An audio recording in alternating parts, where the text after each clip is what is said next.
And the Paris Club cartel is a very interesting club. It is sort of a secret club run out of Paris with some of the most powerful nations in the world, and they determine the interest rates on nations that have debt moratorium.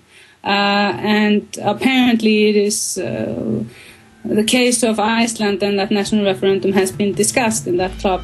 I did a research trying to figure out who is in the club, who attended the meetings, and it is impossible to find any information, at least on the internet. So I would actually call on, if anybody that's listening to this has any information about the Paris Club, please provide me with that information. We'll give your email out before you leave. A lot more coming up with a member of the Icelandic Parliament. It's a mind game. Can the Ken Lay, Bernie Madoff types that are running the international banking scam take over the planet, set up a bank of the world that you pay all your carbon taxes to? That's being announced. Can they make Spain, the U.S., England, Iceland, Argentina, Nigeria pay 30+% compounded interest on fraudulent crud they created and sold to governments? Why aren't they going bankrupt? Why aren't they being arrested for the fraud?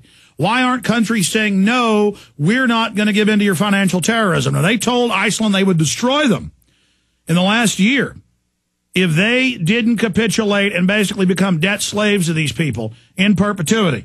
Iceland had a referendum. 93% said no over the weekend. And one of the ladies who came from nowhere, just like you can do as citizens around the world, with the truth, founded a party, is the leader of it. One of the main groups that got this done is Birgitta Jónsdóttir, joining us from Iceland. And we'll give you her email and website before she leaves us later in the hour so that you can send her any intel, because we're all working together on this. We'll talk about some other initiatives in Iceland, it being a beacon, a hub of freedom. So tell us about the threats, what led up to the referendum, what the referendum states, and now where you go from here. Well, what led to the referendum was that basically we had a contract made between the nations last summer. And it was so bad that the Parliament actually had to spend 2 or 3 months making amendments to it in order for it to be safe for us to pass it. And it still had that incredibly high interest and so forth, but we did put some roof on the payment in accordance with GDP. So if there was no growth in Iceland, then we wouldn't pay anything during those years.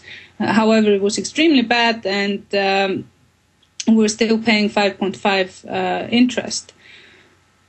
Which compounds. But what happened? Go ahead. 5.5% interest on it. So just paying the interest would have, they're like, okay, so 317,000 people in Iceland, 80,000 Icelandic taxpayers would have be paying only the interest of this iSafe deal.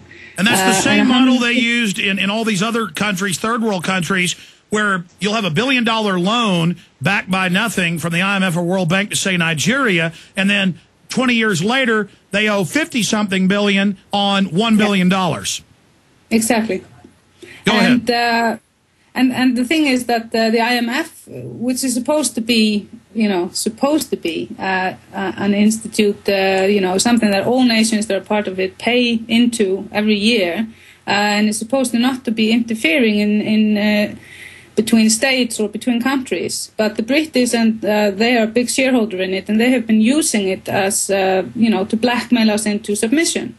And that upset Icelanders tremendously, because most Icelanders are not very happy or keen to be in an IMF program to begin with. Because being in an IMF program means that there is a complete erosion of everything that we know as a welfare system. And before all of this, we had a very good educational system, very good healthcare. Everybody had the same access to healthcare. I would get the same doctor as the president without paying anything. So we fear that all of that is going to be lost if we don't stand up to these forces we're dealing with. And I put a proposal in Parliament last week about finding a plan B to get rid of the IMF, because there's a lot of fantastic experts, economists like Joseph Stiglitz and many more who have offered to help us find a solution that would be different than... And he said the banks are engaging in criminal activity and the Federal Reserve is destroying America. He's a Nobel Prize winner, for those who don't know. Yeah, exactly. I actually had the privilege of meeting him last year, and also John Perkins. And John Perkins said that we should form an alliance with countries that are facing similar situations as we are in. And I think that is actually a very good idea.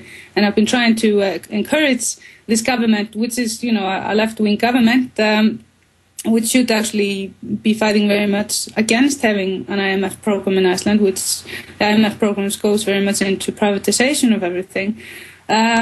But we'll see what happens. Really the spirit in Iceland right now, having only like 1.3% of the nation saying yes to this Icesave deal and 93% saying no, there is really a spirit of or demand from the general public that the parties move beyond party politics and start to work for us, not I and I and I. There's really a time for people, parties and people to start to focus on joint solutions beyond party politics. You've got to circle the wagons against the bankers. Stay there. We're going to come back and take calls for Birgitta Jónsdóttir. I'm Alex Jones.